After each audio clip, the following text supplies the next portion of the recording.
En Más de lo que ves descubrimos que cuando Fiona Pinar cuenta que al perder una pierna ganó una vida, es una realidad que se nota en cada palabra que da detrás de su sonrisa. Está con nosotros en Más de lo que ves Fiona Pinar, atleta paralímpica, 22 años, solo hace 3 de ese accidente de esquí que le hizo perder una pierna, pero como ella dice, ganar una vida. Fiona, ¿qué tal? Buenos días, bienvenida. Pues muy bien, muchas gracias por invitarme aquí. Solo hace 3 años de ese accidente, cuéntanos lo que quieras o lo que te apetezca, no sé si es necesario ahondar mucho en eso, pero sí que me parece destacable que creo que te despertaste y había pasado tu cumpleaños. Sí, bueno, yo soy de Ripoll, soy de un pueblo que está bastante cerca de las pistas de esquí, entonces pues yo iba a esquiar con unas amigas siempre, pues yo que sé, 2 veces al año o así, entonces pues fuimos como cualquier otra vez y había una pista que no quería bajar nunca, que la última bajada pues siempre me costaba un poco más, estaba siempre con mucho hielo y ese año pues no sabía bien cuál era, entonces pues fuimos bajando, ¿no? Y cuando llegué a esta me acuerdo que tenía pues como una sensación pues como de angustia, ¿no? Y cuando vi la bajada fue como había tanto hielo que quise como frenar, clac, clac, clac, clac, clac con la nieve y después pues ya mucha nieve, frío y tal. Y yo cuando me levanté no tenía la bota de esquí y el pie estaba mirando hacia un lado y la rodilla hacia el otro. Entonces en ese momento pues dije, vale, aquí ha pasado algo que normalmente no pasaba, ¿no? Porque a veces yo antes de caer pensé, bueno, será una caída como otra, ¿no? Y bueno, pues después de pasar por diferentes hospitales para hacerme pruebas y operarme y tal, pues me tuvieron que amputar la pierna. Primero intentaron de salvarla porque, claro, viene una chica con 18 a punto de hacer 19 años en un hospital, pues los médicos me decían que intentábamos de a salvar la pierna, ¿no? Aunque yo estaba como en un coma un poco induido porque con la medicación y todo yo no me enteraba mucho. Entonces mis padres tomaron la decisión al final y sí, o sea, yo me caí un 29 de enero, me amputaron quizá porque no se sabe muy bien por las fechas, 30-31 y el 1 es mi cumple, entonces ya me desperté que la gente me decía felicidades y yo decía gracias porque no le daba importancia a lo que había pasado, ¿no? Al final tampoco tengo que decir mucho nada y me decían, ostras, no sabía lo del accidente, me estaba muy mal, pero claro, la gente era como, vale, te felicito, pero también en ese momento también, claro, ¿qué te digo, no? Ya. Pero sí, o sea, pasé mi cumpleaños, los celebré a los días cuando subí a planta con mis padres que me llevaron un pastelito y estuve en planta celebrándolo. ¿Y es verdad lo que has contado otras veces de que solo lloraste 10 minutos? Sí, porque yo siempre digo que al final creo que la gente le ha dado más importancia de la que yo le di. Creo que supe relativizar en ese momento y yo sí que es verdad que cuando me levanté pues es eso, que yo no me había enterado de la amputación. Yo sí que me fui a dormir pensando que me amputarían, porque yo ya tenía la sensación de que algo no iba bien, no me llegaba la sangre al pie, estaba muy blanco, estaba muy frío, entonces yo ya me fui con esa sensación y cuando me levanté me habían tapado para evitar un poco el trauma en ese momento, supongo, y vi el bulto y en el otro lado no, entonces yo en ese momento no miré nada, pero vi a mis padres a mi lado y pues empezamos a llorar los 3, de abrazos, tal. Y sí que es verdad que fueron estos 10 minutos y no he vuelto nunca más a llorar por nada del accidente, ni de la pierna, ni de nada. O sea, cero. En ese momento, enseguida hablaste con tu madre de los Juegos Paralímpicos. ¿Por qué? Porque mi madre, bueno, se queda a dormir muchas noches y tal, y lo pasó bastante mal también.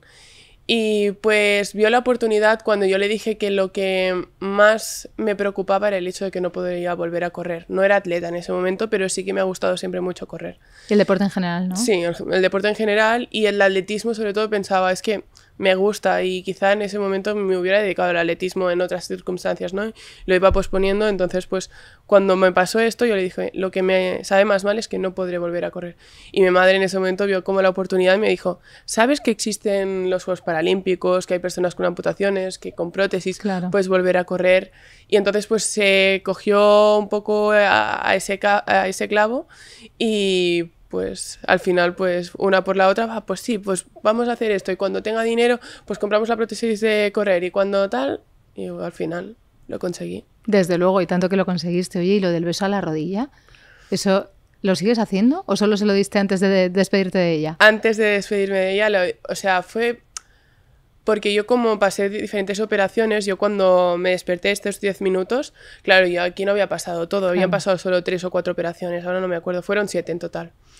Y después de estas operaciones, claro, había recolocación del muñón, después un injerto de piel, después como diferentes operaciones, ¿no? Y como habían pasado tantos días para intentar salvarme el pie, se empezó a pudrir la piel de detrás del muñón. Entonces, pues, había tanta poca carne que me dijeron que la próxima operación que tuviera iban a mirar o a valorar si me podían dejar o no la rodilla. Entonces, una enfermera, yo en ese momento no sabía la importancia de qué era tener o no rodilla. En ese momento dije, pues quitármela y me voy a mi casa. Yo era como, me quiero ir de aquí, me la quitáis y no pasa nada.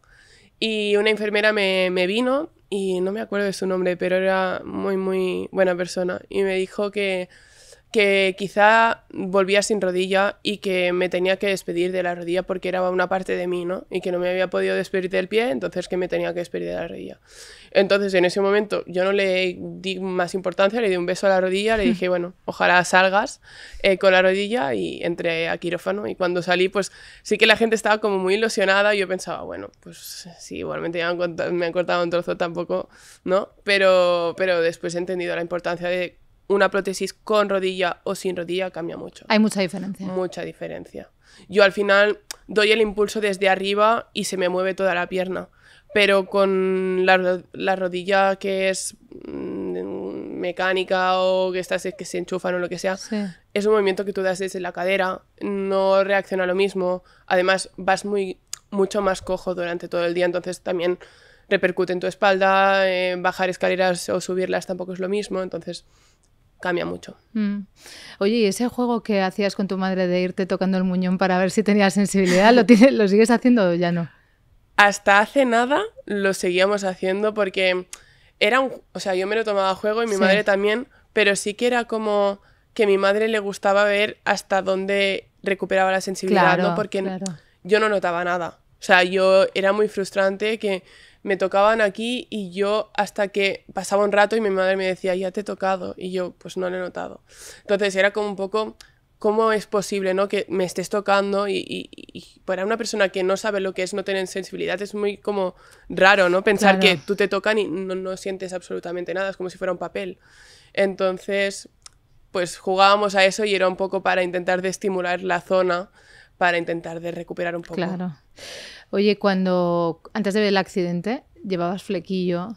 ¿Qué significa el flequillo para ti?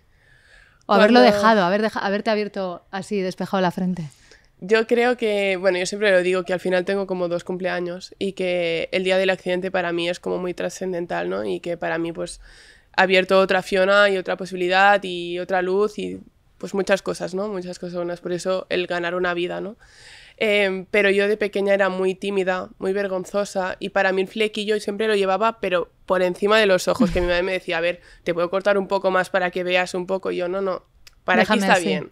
Y yo siempre pues era más como introvertida en ese, que yo tenía amistades y siempre he sido bastante social, ¿no? Pero más tímida, y pues iba por la calle pues con mi flequillo como en mi zona de confort, ¿no? Era como mi distintivo. Tu escudo. Sí. Te protegías. Sí. Y ahora ya no te hace falta. Y ahora no me hace falta. Ya está abierto, ya soy otra Fiona y no me tengo que esconder de nada.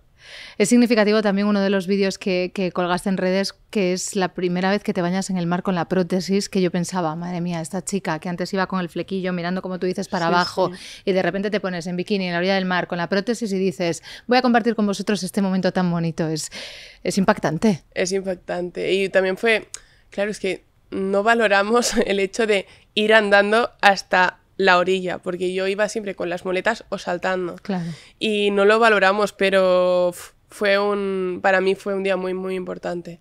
Y de hecho pensaba que se iba a romper la prótesis, digo, dentro de mi cabeza no están casando las dos cosas de prótesis con agua, digo, no entiendo.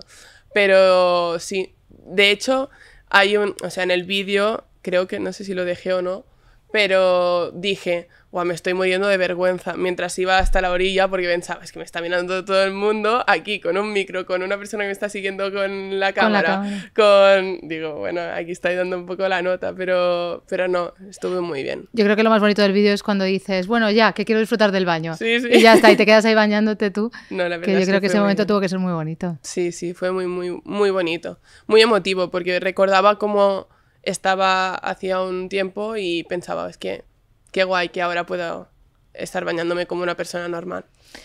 Tenemos que hablar de referentes porque yo creo que es complicado que con 18 años tú tuvieras referentes de personas a las que le había pasado esto. Es verdad que sé que compartimos más de lo que ves y tú compartimos a Desiree Vila, que sé que es un referente también para muchas, pero no sé en ese momento si decías que tu madre se había puesto a buscar los Juegos Paralímpicos y tal. ¿Tú qué empezaste a buscar cuando te viste en esa situación? La gente me decía que tenía que buscar cosas y yo era como, no quiero ver nada, ¿no? En ese momento era como, no quiero ver mucho más allá de eso.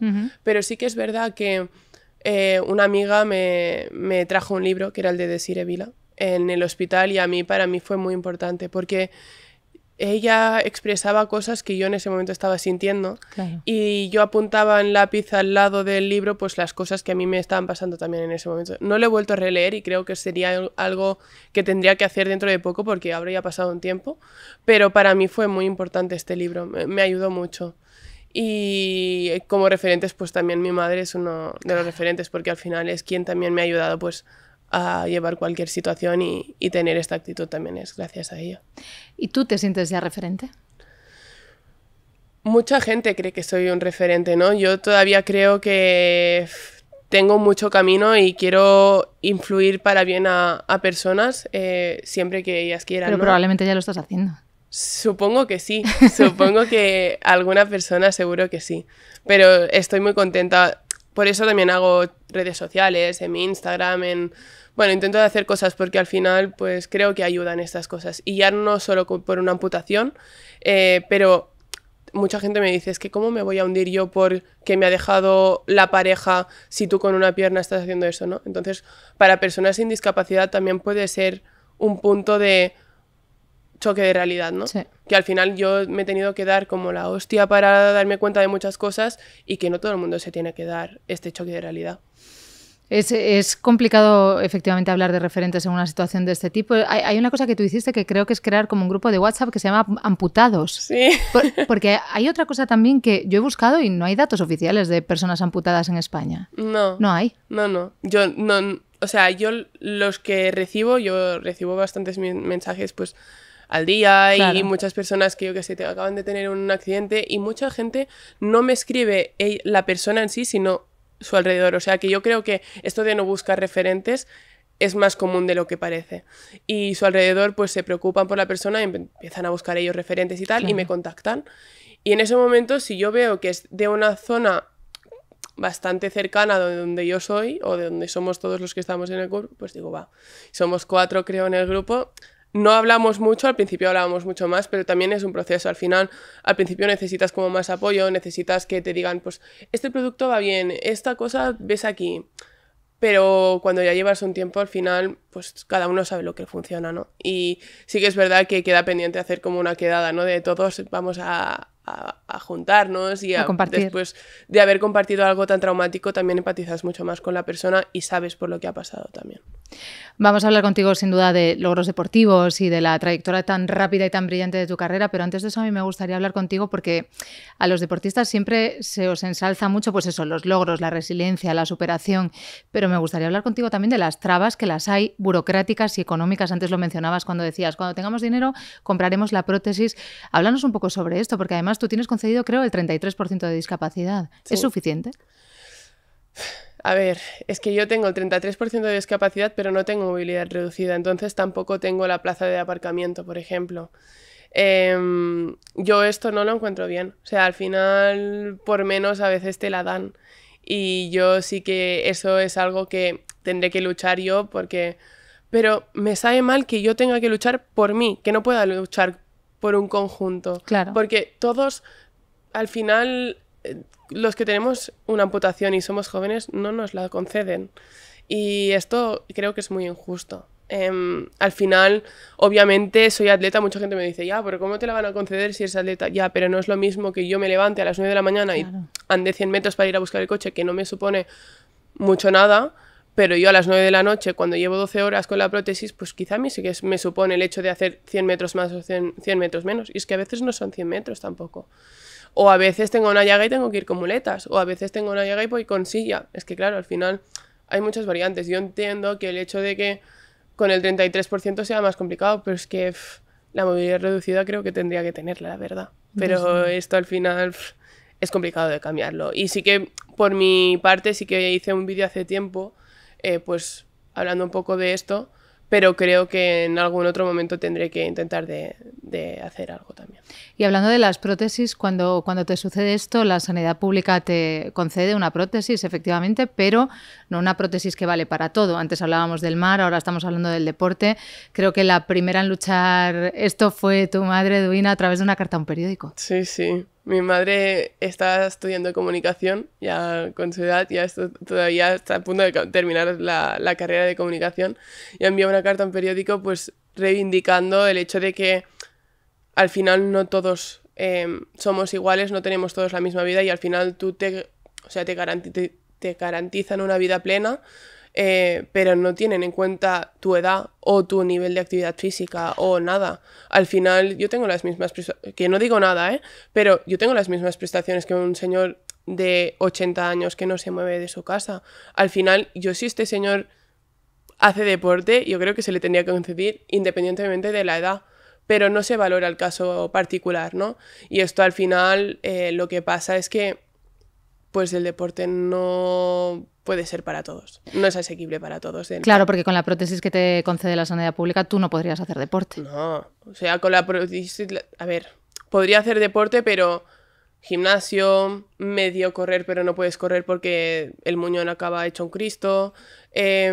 Puedes hacer una vida sedentaria o un poco activa, pero si tú quieres profesionalizar el deporte o hacer deporte acorde a la edad que tienes, que eres exacto, muy joven, ¿no? O sea, forzar un poco no puedes. No puedes, no. Y una prótesis, yo tengo también, antes cuando decía ventajas de tener rodilla y no, los precios de las prótesis cambian mucho.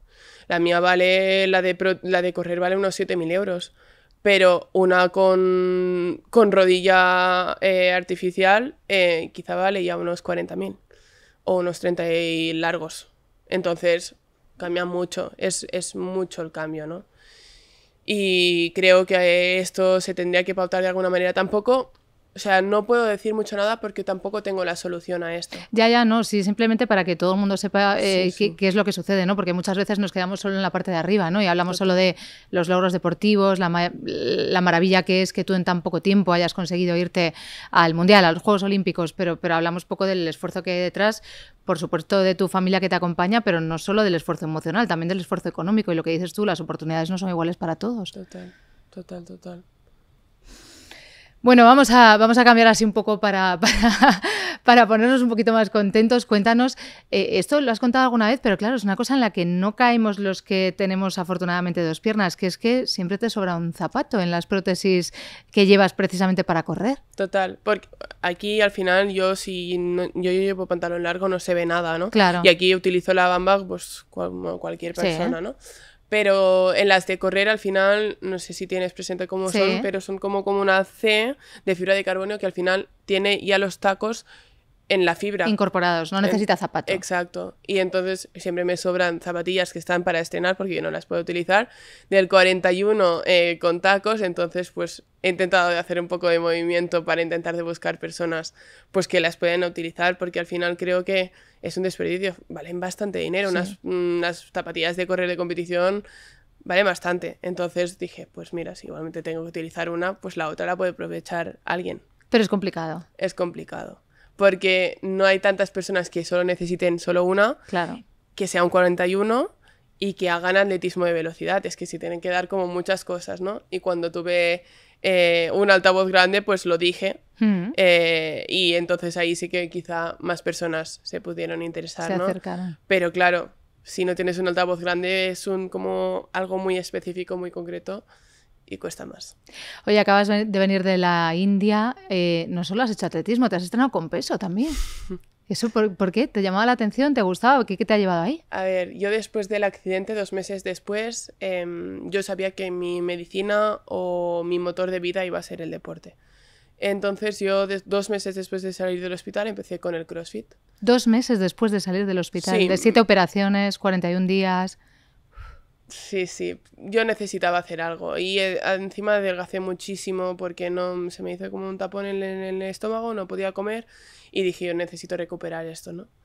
Y empecé con el CrossFit y tengo mucha facilidad para ganar como músculo, ¿no? Entonces se me empezó a dar bien, pero cuando empecé el atletismo me dijeron que no podía hacer CrossFit porque obviamente Claro. si es tan específico no puedes hacer otra cosa, ¿no?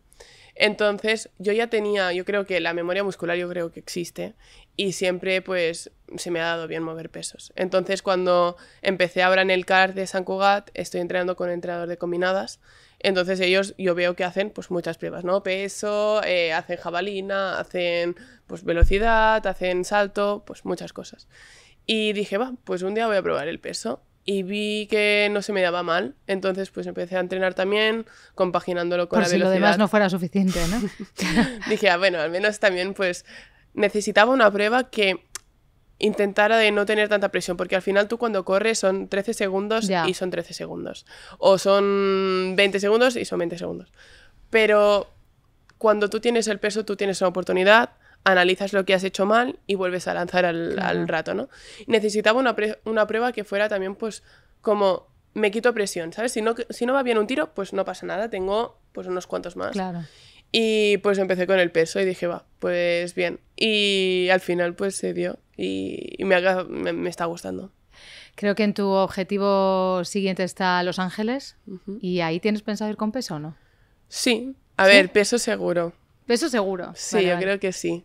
A ver, creo que es una disciplina que tengo mucha mejora, porque al final yo técnicamente, pues en un año hay poca cosa y más cuando no solo te dedicas en peso, ¿no? Claro.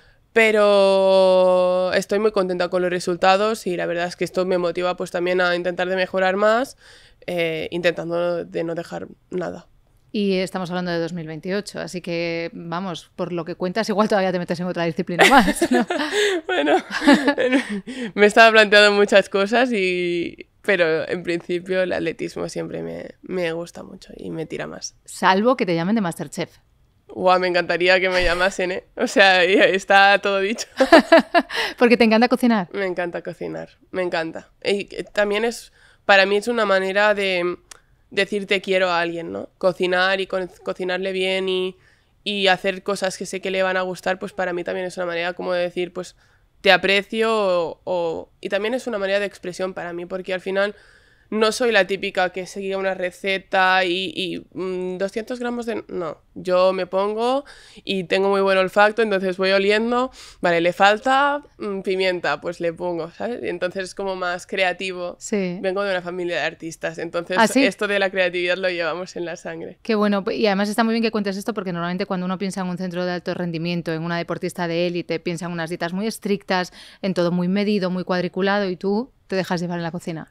Normalmente, a ver, en época de competición sí que se pasa un poco más mal. Claro, porque tienes que cumplir. Tienes que cumplir y al final es lo que hay. Pero sí que es verdad que creo que tienes que tener un equilibrio tanto físico como mental, ¿no? Y si al final para mí esto también me llena, pues al final tienes que poner una balanza y equilibrarla. Y sí que, por ejemplo, ahora que estoy como de vacaciones en pretemporada, más o menos, pues al final pues me expreso un poco más con la cocina y después sí que viene una época que quizá me tengo que restringir un poco más.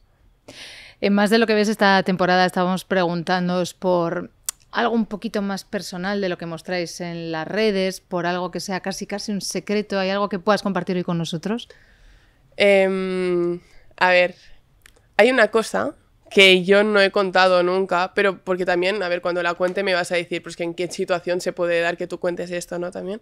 Pero yo cuando estuve en el hospital, claro, estaba pues con mucha medicación y empecé a visualizar cosas, pero a niveles estratosféricos. O sea, yo estaba... Una cosa que pues llamó mucho la atención a mis padres es que un día se acercaron y les dije, ¿sabíais que este hospital es futurista?